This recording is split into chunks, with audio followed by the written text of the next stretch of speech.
The good news is that the Warriors are going to look completely different when Dennis Schroeder joins this team. The bad news is that they lost yet another game, this time against the Mavs. And once again, the nonsensical decisions of Steve Kerr continues. They decided to experiment tonight and put Jonathan Kuminga at the power forward spot and sitting Draymond and bringing him off the bench. And well, we got the consequences of that in this game against a really powerful offensive team like the Mavs. The starting unit of Steph Curry, Buddy Hield, Andrew Wiggins, Jonathan Kuminga, and Kevon Looney allowed 22 points in the first 4 minutes of the game. And the momentum continued as Draymond entered the game. And they proceeded to allow 33 points in the first 6.5 minutes of the game. From there, Trace came in next to Draymond and their defense proceeded to get a lot better. It's difficult to put out a fire like that. 33 points in 6.5 minutes to begin the game is unprecedented. They lost the game right there. But yes, Trace came in and next to Draymond, they made a difference from a defensive standpoint. They would go on to allow just 15 more points in the 5.5 remaining minutes of the first quarter. And well, 15 points in 5.5 minutes is a lot better than 33 points in the first 6.5 minutes of the game, isn't it? I don't know why Buddy Hield started this game. I don't know why he's in the starting lineup. I understand that sometimes he can go off offensively or from a shooting standpoint at least, but he's lacking in a lot of different ways as a starting player. Defensively, he's all over the map. Rarely he will give you a good defensive game. Most of the time, he's going to be a hole for this team at the shooting guard spot. And then you have Jonathan Kuminga, who is not a 4, playing the 4, replacing the role of Draymond.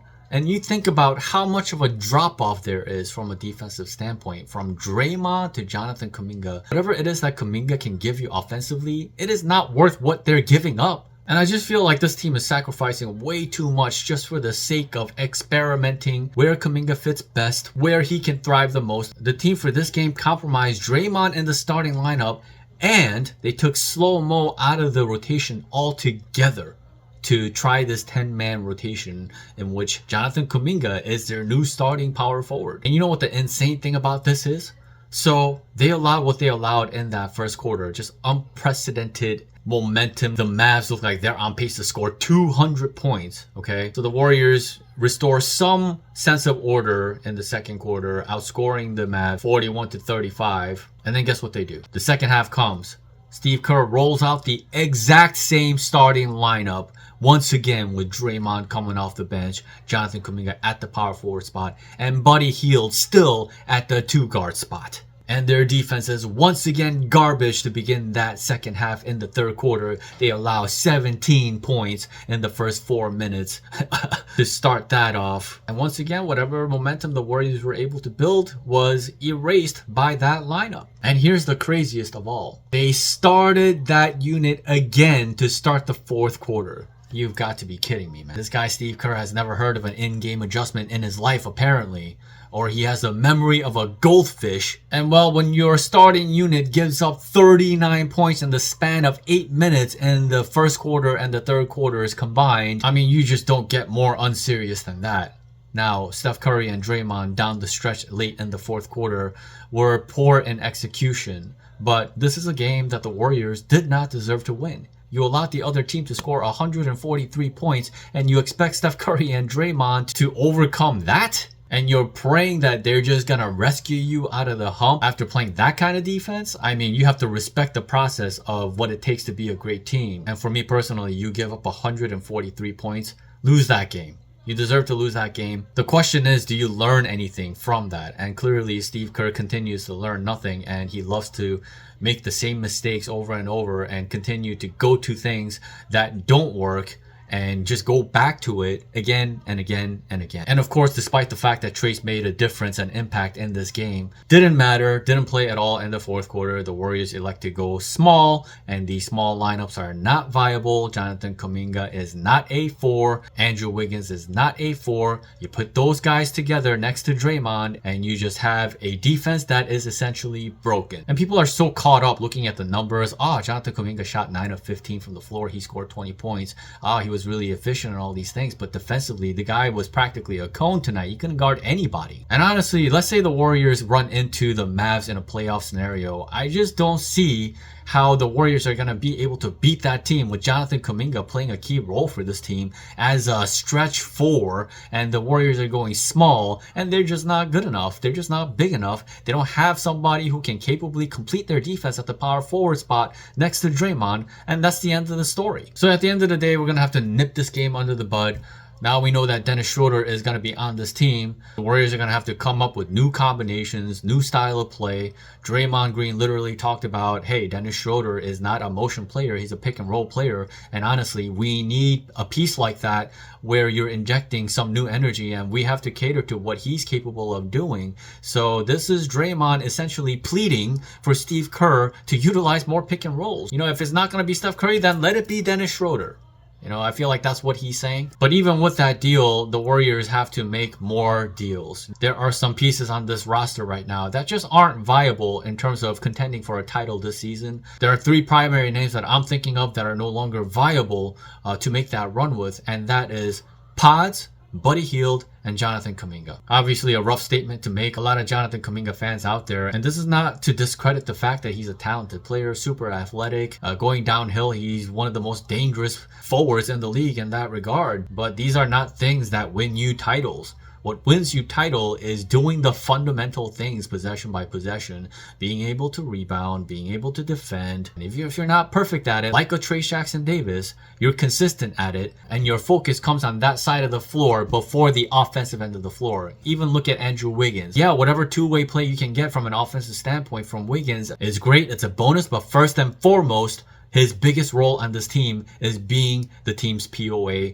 being its best perimeter defender. That is his first role. Same thing with Draymond, who went off coming off the bench tonight. Couldn't miss from the corners. 5 of 9 from the three-point line is crazy for Draymond. Scored 21 points, but at the end of the day, his most important role is at the power forward spot, being powerful defensively, making sure that this team is playing a championship caliber defense. And Kuminga, maybe at times you see some potential there, but it's not consistent enough. And if you're not consistent enough in the regular season, you would be crazy to think that that consistency is going to come in any 7-game series in the playoffs against the best competition on the planet. You need something more reliable. Kuminga is more suited to build his career and build a name for himself and get paid and all these things as a young guy on another team that isn't necessarily vying and trying to contend for a title. There's too many inconsistencies when it comes to him, and inconsistencies don't win you titles when you have such pieces as key rotational pieces on your team. Buddy Hield, I have no idea why he played 27 minutes tonight. Those non-viable starting lineups that Steve played 3 separate times tonight could have maybe looked better if Buddy was replaced with Lindy Waters, to be honest, because Lindy was having a hell of a game. He actually led the team in plus 13. At some point, he was like plus 19 or something crazy like that.